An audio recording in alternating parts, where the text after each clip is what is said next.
Salam, salam sejahtera, salam sehat bagi saudara-saudara yang diberkati oleh Tuhan Yesus. Sebelum kita mendengarkan firman Tuhan, marilah kita berdoa. Kami bersyukur kepadamu ya Tuhan di pagi ini yang telah membangunkan kami dalam keadaan sehat sehingga kami beribadah dan mendengarkan firman-Mu. Berfirmanlah Tuhan, kami sudah siap untuk mendengarkannya. Amin. Bapak, Ibu, saudara-saudara yang menjadi firman Tuhan menyapa kehidupan kita pada pagi ini, Selasa 25 Mei 2021, dari ayat harian HKBP. Galatia pasal 5 ayat 22. Tetapi buah roh ialah kasih, sukacita, damai sejahtera, kesabaran, kemurahan, kebaikan, kesetiaan. Kalau dalam bahasa Batak dikatakan, alai aka odo parbueni todi, holong dohok las ni roha, dame dohok lebas ni roha. Habasaron, habasaon, haporseahon, halabohon, dohot hatomanon. Demikianlah firman Tuhan. Bapak, Ibu, saudara-saudara yang terkasih di dalam nama Tuhan Yesus Kristus, dalam nats kita pagi ini, Rasul Paulus mencoba membedakan perbuatan daging dan buah-buah roh. Tentu perbuatan daging hal ini menuju kepada sikap dan perilaku yang bertentangan dengan kehendak Allah. Ujung-ujungnya perbuatan daging atau kehidupan orang yang berbuat jahat adalah maut atau kematian. Sedangkan hidup yang melakukan buah-buah roh itulah tanda-tanda orang yang percaya kepada Yesus Kristus. Dia akan berusaha menyenangkan orang lain dan juga berusaha menyenangkan hati Tuhan Yesus, yaitu hidup di dalam kasih. Bapak, Ibu, saudara-saudara, dalam renungan pagi ini ada 9 tanda atau buah bahwa kita sudah hidup di dalam Tuhan Yesus. Tetapi buah roh dikatakan kasih, sukacita, damai sejahtera, kesabaran, kemurahan, kebaikan, kesetiaan. Ketika kita melakukan hal-hal yang baik, hati kita akan bersukacita. Dan orang lain melihat hidup kita akan tahu bahwa Tuhan Yesus adalah dalam hidup kita. Sekalipun kita adalah orang yang lemah, tidak berdaya, tetapi kita bisa menghasilkan hal yang baik di dalam hidup kita. Tuhan tidak meninggalkan kita. Tuhan pasti menolong dan membantu kita. Bapak, Ibu, saudara-saudara, Tuhan menghendaki agar kita yang pengikutnya dengan sungguh-sungguh, yaitu mengasihinya dengan segenap hati dan dengan segenap jiwa dan dengan segenap akal, budi dan dengan segenap kekuatan. Itulah sebagai tanda orang percaya kepada Tuhan yang menuruti kehendaknya. Berarti kita harus sesuai dengan keinginan dan kemauan Tuhan. Itulah yang pertama. Lalu yang kedua, dikatakan tentang damai sejahtera. Damai sejahtera itu adalah suatu keadaan damai, tentram, tidak ada bahaya, tidak ada ketakutan. Damai sejahtera seperti ini yang selalu dicari-cari setiap orang. Banyak orang beranggapan, banyak orang berpikiran bahwa damai sejahtera bisa didapatkan kalau punya uang, kalau punya kedudukan, kalau punya posisi, dan lain sebagainya.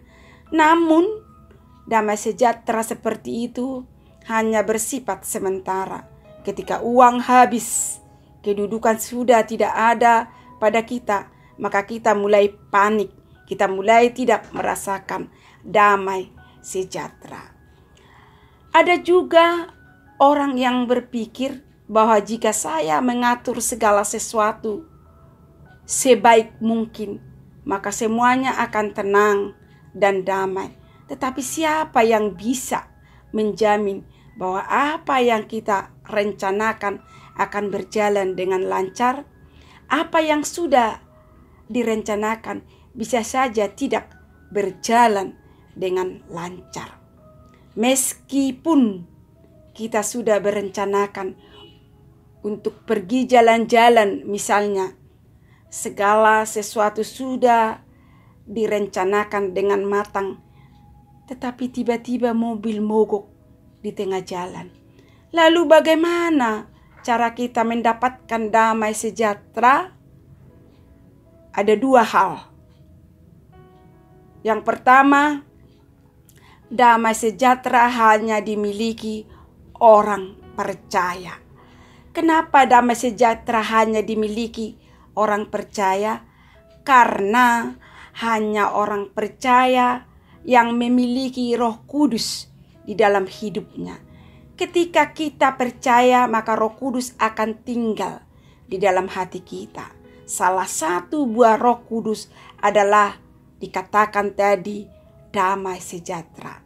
Damai sejahtera yang dari Tuhan bukan hanya berada ketika keadaan tenang, namun ketika keadaan sulit kita masih tetap merasakan damai sejahtera itu. Damai sejahtera yang diberikan justru damai sejahtera yang ada di dalam diri kita. Tidak peduli keadaan sekitar sedang tenang ataupun sukar, damai sejahtera diberikan kepada kita melalui Roh Kudus. Lalu yang kedua, dikatakan di situ bahwa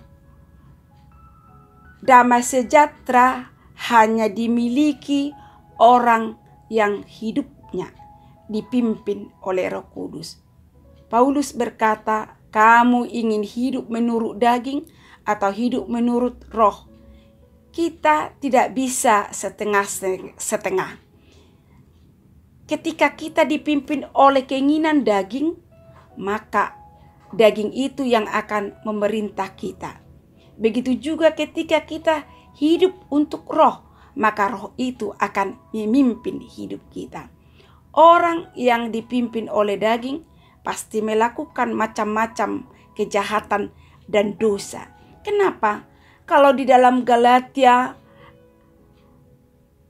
pasal 5 ayat 19 sebelum nas ini dikatakan bahwa kedagingan itu nyata. Pencabulan, perseteruan, hawa nafsu, dan lain-lain. Begitu juga sebaliknya. Jika kita hidup oleh roh, maka hidup kita akan dipimpin oleh Roh Kudus.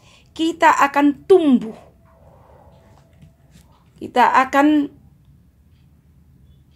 hidup di dalam roh, yaitu kasih, sukacita, damai sejahtera, dan yang lainnya. Kita memang masih hidup di dalam daging. Ada kecenderungan masih mementingkan atau melakukan keinginan daging. Itulah sebabnya tidak ada damai sejahtera bagi orang-orang yang fasik. Itu jelas dikatakan dalam Yesaya pasal 48 ayat 22. Bapak, Ibu, saudara-saudara, jika kita sungguh-sungguh menjadi anak-anak Tuhan, ketika kita berbuat dosa sekecil apapun, maka rasanya tidak damai. Di mana ada kekudusan, di situ ada damai sejahtera. Di mana ada kefasikan, di situ tidak ada damai sejahtera. Damai sejahtera itu sudah ada dalam diri kita masing-masing.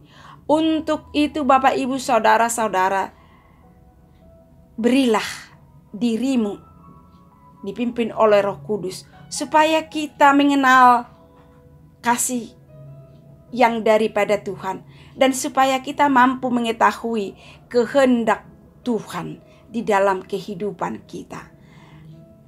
Amin. Kita berdoa. Ya Tuhan Allah Bapa kami yang di sorga, terima kasih atas sapaan firman-Mu yang mengingatkan kami supaya kami dapat melaksanakan perintah-Mu untuk hidup saling mengasihi. Biarlah firman-Mu yang menguatkan kami di tengah-tengah perjalanan hidup kami, supaya kami jangan meragukan Tuhan yang telah mengasihi kami. Ya Tuhan, kasihani kami dan tolong kami di dalam perjalanan hidup kami. Silih berganti kami hadapi banyak problema yang kami hadapi, terlebih di masa pandemi yang belum berakhir. Selamatkanlah kami, selamatkan bangsa kami, selamatkan negara kami Tuhan. Pulihkan keadaan kami supaya pulih seperti sedia kala. Ya Tuhan, berkati jemaat Tuhan dalam melakukan aktivitas di sepanjang hari ini. Terkhusus kami bawakan dalam doa kami, yaitu saudara-saudara kami yang sakit, dan juga bagi saudara-saudara kami yang kemalangan karena kehilangan keluarga, karena kematian. Tuhan, hiburkanlah, ulurkanlah tangan-Mu Tuhan, dan tolonglah mereka supaya tetap tabah dan hanya bersandar kepada-Mu, karena Engkaulah Tuhan kami yang mampu memberikan kepada kami kekuatan yang baru. Terpujilah Tuhan hanya di dalam nama Tuhan Yesus Kristus, Tuhan kami. Amin. Anugerah Tuhan Yesus Kristus, kasih Allah Bapa, dan persekutuan Roh Kudus menyertai kita sekalian. Amin. Selamat beraktivitas dalam satu hari ini. Tuhan Yesus memberkati kita. Shalom.